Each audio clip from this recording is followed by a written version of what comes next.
Velkomin og til hamingju með þá ákvörðun að hafa tekið þetta stóra skref í áttina til þess að byggja upp arðbær viðskipti á internetinu. Hve arðbær þau verða er alfarið undir þér komið. Það er ekkert plan B í þessu. Engin endurgreiðsla í boði, engin undankomu leið. Þú ert með þau verkfæri sem til þarf til þess að byggja upp fjárhagslegt öryggið þitt til framtíðar.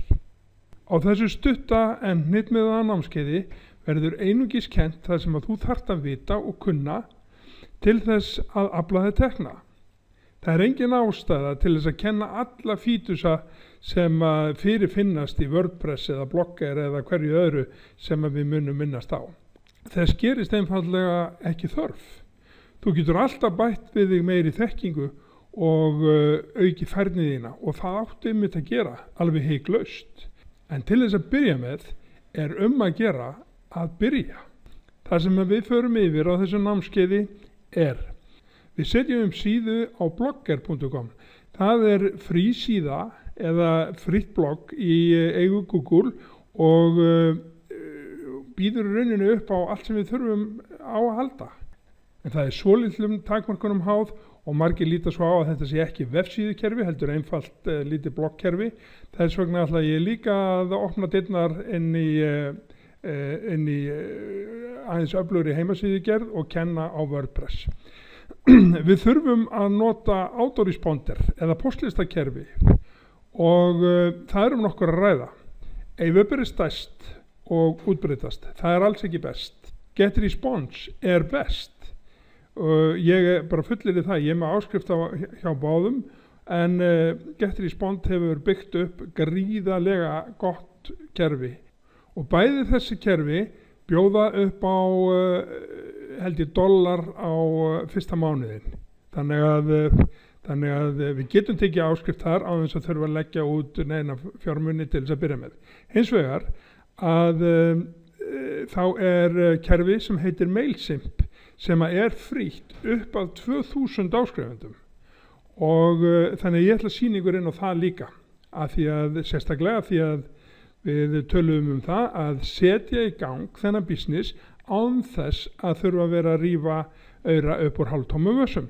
Nú, við þurfum að sækja aðgang á að þessum CPA affiliate síðum. Ég mun sýna þær og ég mun sýna hvar er auðveldast að finna góðar CPA síður, eða þar að segja síður sem að bjóða upp á úrval af þeim tilboðum sem okkur hugnast best, sem að við erum í rauninni að leita að.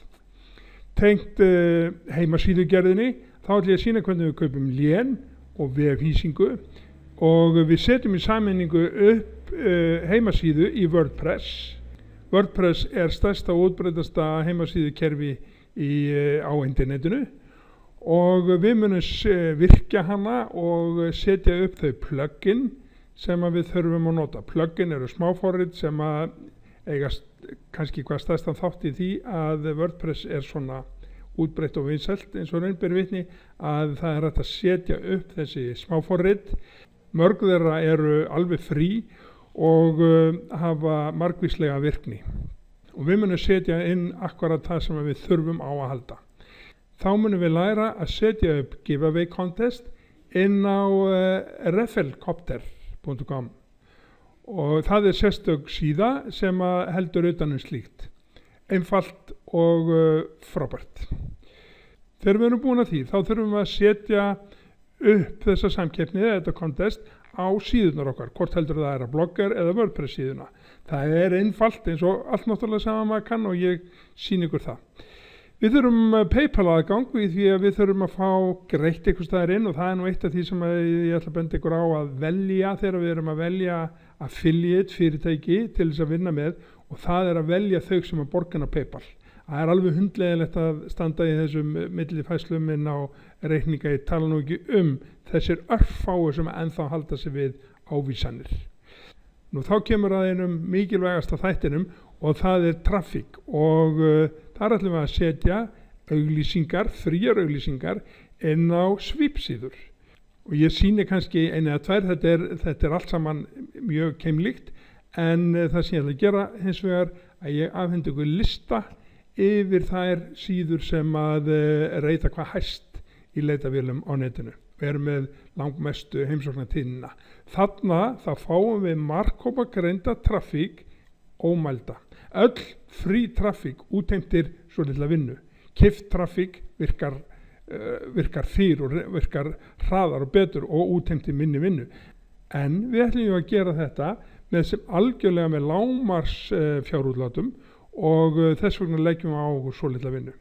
Loks að þá sýni ég hvernig við setjum upp tracking á linkana vegna þess að við þurfum að fylgjast með öllu sem við gerum. Við þurfum að geta skoðað árangurinn af auglýsingunum inn á hverju einni síðu. Það ekki nóg að setja auglýsingar inn á 10 síður, fá 300 smelli og halda þeir komi bara jaft frá þeim öllum. Svo yfirleitt ekki. Það kemur allt frá 1 eða 2 frá sumum en 40, 50, 60 frá öðrum. Þannig að við þurfum að fylgjast með þessu, þetta kallað að trakka og þannig þá eignumst við okkar uppáhaldssíður til þess að auglýsa. Þú skalt ekki láta hugfallast þó að þetta líti út fyrir að vera mikil vinna vegna þess að megnið af því sem ég að talja upp hluti sem við þurfum bara að gera í upphafi. Ok, ég ætla að reyna að halda mig við það að hafa einn þátt kennslunar á hverju myndbandi og þess vegna segi ég stopp hér og sjáumst á næsta.